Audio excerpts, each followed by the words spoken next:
cher Aga et bienvenue au marathon des mots en ligne où nous allons parler ensemble de votre roman Après la mer aux éditions Flammarion. Je voulais d'abord vous demander, est-ce que l'écriture est pour vous un voyage inattendu, y compris à l'intérieur de vous-même? Alors bonjour, très vaste question avec de nombreux horizons. L'écriture d'un roman est de fait une aventure et nous emmène vers l'inconnu. D'autant que moi je ne prépare aucun plan, je ne sais jamais où vont m'emmener les personnages et je leur laisse une grande liberté, à vrai dire. Alors c'est vrai que pour Après la mer, c'est un petit peu différent puisqu'il y a une partie autobiographique, donc il y a des événements qui étaient prévisibles et que j'ai agencé avec la fiction. Mais en règle générale, quand je me lance dans un projet, j'aime bien me laisser justement toutes ces inconnues et toutes ces fenêtres possibles pour pouvoir voilà, être imaginatif et j'ai besoin de cette liberté pour être totalement à l'aise dans l'écriture. Alors, votre narrateur dit: «Je suis devenu écrivain pour sauver l'enfance, pour sauver l'enfant en lui». En quoi est-ce que l'enfance est déterminante et vous a inspiré ce roman? Alors c'est vrai que c'est en écrivant Après la mer que j'ai découvert les vraies raisons de pourquoi je suis venu à l'écriture et comment elle m'est tombée dessus. Parce que je donnais des raisons qui me semblaient honnêtes et en fait la vraie raison c'est celle que j'explique dans le roman, c'est-à-dire que j'ai vécu un événement tragique à l'âge de 10 ans. Donc c'est ce double qui intervient en cours de roman en Algérie, donc Habib, Alexandre devient Habib.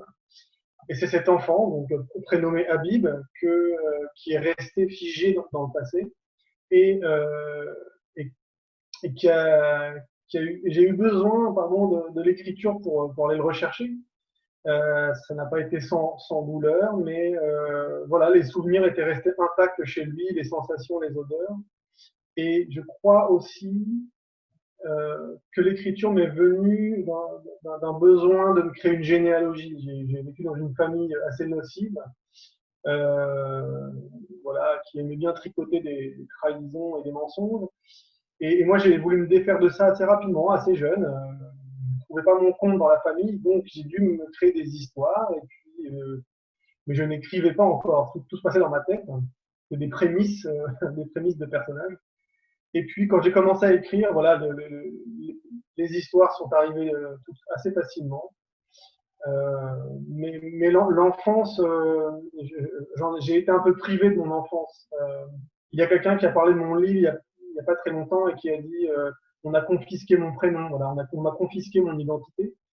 Et, et donc, pour moi, ma défense, ça a été l'imaginaire. Il fallait réparer ça.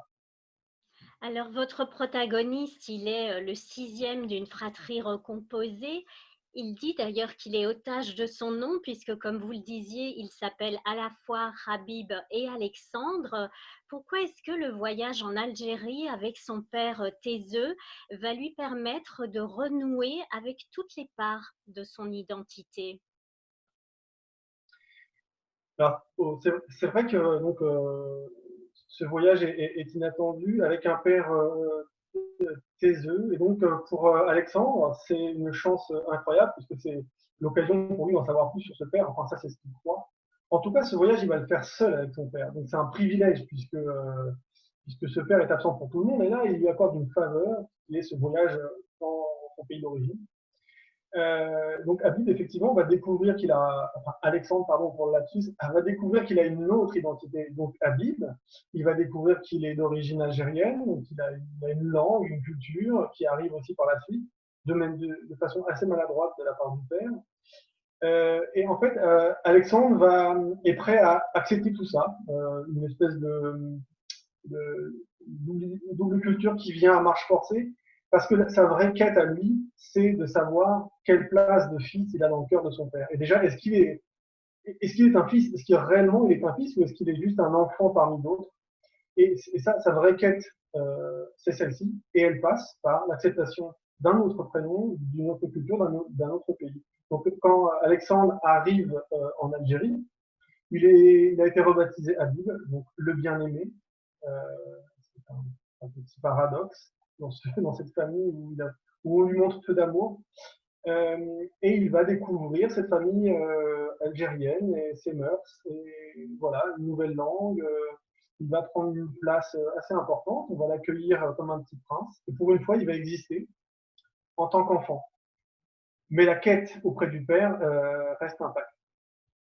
Il y a une autre quête, c'est sa quête intérieure. Vous le disiez, il y a l'imagination qui prend une place importante pour se reconstruire. Et il y a cette phrase de Golielda Sapienza que vous mettez en exergue de ce roman et qui dit: il ne faut pas laisser la vie détruire le rêve, malgré les temps que nous vivons. Quels sont justement les rêves qu'il faut continuer à cultiver et en quoi les rêves vous ont sauvé? Ben, moi, c'est très clair, ça a été vraiment un refuge. Alors, ça m'est arrivé vraiment assez jeune. Il y a une petite voix qui me disait euh, sois fort, résiste, endure tout ce qui a enduré, la vraie vie arrive. Et avant d'arriver à cette vie plus douce, puisque c'est quand même terrible de vivre dans une famille où il y a peu d'amour, si on vous met sur Terre, c'est bien pour une raison. Cette raison, je la connaissais pas. Et donc, il me fallait beaucoup de patience pour arriver à découvrir cette vraie vie. Et c'est passé par effectivement l'imaginaire, les rêves. Alors pour moi, ça a été des cabanes, ça a été Robinson Crusoe, ça a été Jules Verne, ça a été un tas d'auteurs comme ça, d'écrivains. Quand j'ai mis le nez dans la littérature, effectivement, là, j'ai vu des possibles. Ça m'a aidé à tenir le coup jusqu'à ce que moi-même je développe ma propre personnalité et que j'existe en tant qu'être, plus forcément en tant que fils, mais en tout cas en tant que comme citoyen, en tant que papa. Et le rêve, en vérité, il doit être cultivé à chaque minute, je dirais. C'est une grande ambition, mais on peut pas se résigner, peu importe ce qui se passe, et surtout en ce moment. C'est pour ça que la culture manque énormément. La culture permet d'avoir accès aux rêves. Alors parfois ce sont des rêves éveillés, mais ils sont indispensables à l'existence. Euh, on voit bien les désastres qu'il y a dans certaines cultures ou sociétés quand l'art est attaqué, quand on brise des statues, quand on muselle des journalistes, des chanteurs. Il y a des exemples tous les jours des journalistes. On voit bien que tous ces gens-là permettent la lumière et le rêve, et c'est pas pour rien qu'on s'attaque à leurs paroles, à leurs dessins, à leurs écrits, à leurs chansons, à ce que vous voulez. Merci beaucoup pour ce moment de lumière en votre compagnie et portez-vous bien, Alexandre.